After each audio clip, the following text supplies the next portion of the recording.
Hello and welcome to Crazy Random Facts. Being a hat guy pretty much my whole life, I wanted to learn more about the history of hats. What you are about to see is just a small sample of different hats and how they have shaped the world over time. I hope you enjoy.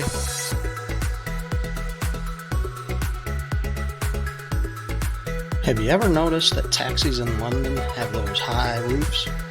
They made those that way so men would not have to remove their top hats when they got into the taxi.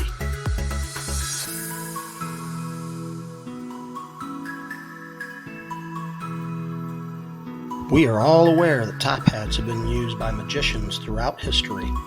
Did you know that baseball umpires wore top hats back in the 19th century?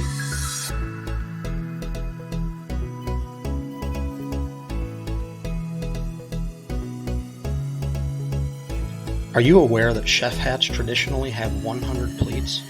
Those pleats represent the hundreds of ways an egg can be prepared.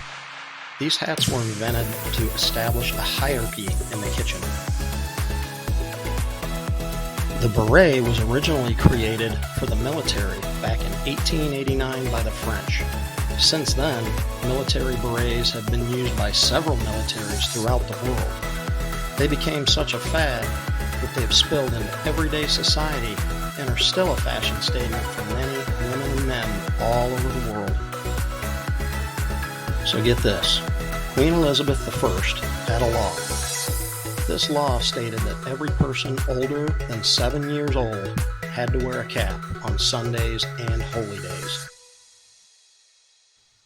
So there was this guy named John Hetherington. He wore one of the first top hats out in public back in 1797. He was arrested as it was scaring the people in the streets. He ended up in court and got fined 50 pounds of sterling. Man, I've paid some fines in my life, but never for wearing a hat. Have you ever heard that term Mad Hatter? So way back in the day, the process of making felt involved the use of mercury, which is toxic. Prolonged exposure to mercury may cause damage in the nervous system, resulting in tremors and even dementia. That's where the phrase "mad as a hatter" came into play. And how about that Ushanka, also known as the Russian hat? These hats were made primarily out of fur for those cold Russian seasons. They come with flaps that can fold down and be strapped under your chin to protect your face and neck. My dad used to wear these hats. It just wouldn't be a proper video without mentioning the old cowboy hat. John B. Stetson designed the first cowboy hat back in 1865. It was widely utilized in the Civil War. Since then, it has evolved into many styles and colors. It's very popular in the Southwest, and yep, I even own a cowboy hat. Yeehaw! I'm sure everybody is familiar with the fedora hat. It is primarily worn by men these days, but did you know it was originally designed for women? Now here's an interesting nugget about straw hats. In the 1920s, there was a custom in America where it was not uncommon, get this, if someone was seen wearing a straw hat after the 15th of September, they were beaten up. I'm sure that doesn't happen these days, but just in case you wear a straw hat, be sure to keep an eye on that calendar. I just couldn't put this video together without mentioning the good old dunce cap. I had one of those on my head in school a time or two. The first dunce cap was introduced by a medieval theologian named John Duns Scotus. He thought that a conical-shaped hat might funnel knowledge from God into the head of a dunce person. I don't know about you, but it didn't help me very much. Did you know that Panama hats are not even made in Panama? They're actually made in Ecuador.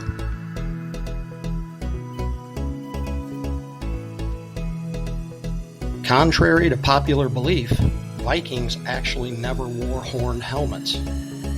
Sorry to burst any bubbles out there. Way back in 1814, French magician Louis Comte was the first magician to pull a rabbit out of a top hat. The first recorded picture of a hat is in a painting in a cave in central France, and it dates back to around 15,000 BC. Hey, if you're enjoying this video, please be sure to subscribe to the channel and leave a comment below. We would love to hear your thoughts. Now back to more hat stuff. And how about a few obscure laws regarding hats? I think some of these lawmakers have too much time on their hands. So Wyoming has a law in the books that prohibits wearing a hat that obstructs a view in theaters, as well as some other places of amusement. In Fargo, North Dakota, there's a law that forbids dancing while wearing a hat under the penalty of jail. Come on now, seriously? There is actually a law in Kentucky that forbids a man to buy a 10-gallon hat unless his wife is present to assist in picking out a model. Ugh, sheesh. Okay, so enough with these laws already. So while we're talking about Kentucky, let's cover these over-the-top hats worn at the Kentucky Derby. As you can see, some people take this super seriously, looking pretty stylish and distinguished, while others, not so much. Either way, this tradition has grown into a gathering of the most diverse hat styles you will ever witness. Let's talk about how hats play a role in construction. Did you know that for other than safety purposes, different hard hat colors have a specific meaning? These different colors are used to distinguish roles on the construction sites and for safety. For example, white hard hats are worn by supervisors and engineers. Blue hard hats are primarily worn by technical advisors. Safety inspectors typically wear green hard hats. Yellow hard hats are worn by the laborers. That's where the real work gets done. And last but not least, if you see orange or pink hard hats, those are typically reserved for new workers or visitors. One of the oldest and most widely used hats is the stocking cap.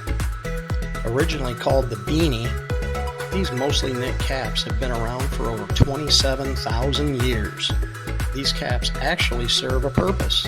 They keep your head from emitting heat in cold environments. They have since evolved into a fashion statement for some people, even if it's not cold outside. It's not for me, but no judgment here.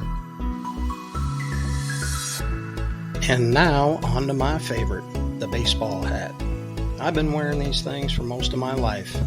Being a huge baseball fan since I was just a little guy, there was just something about them that brought me closer to the game. There are about 43 million baseball hats purchased every year for a whopping $2 billion in revenue. I probably make up about 200 of those dollars. It's like that shoe obsession people have, but with me, it's baseball hats. Do you have a favorite hat that you like to wear? Leave a comment below. We would love to hear from you. Thanks for watching, and remember to stay as cool as the other side of the pillow. We'll see you all tomorrow.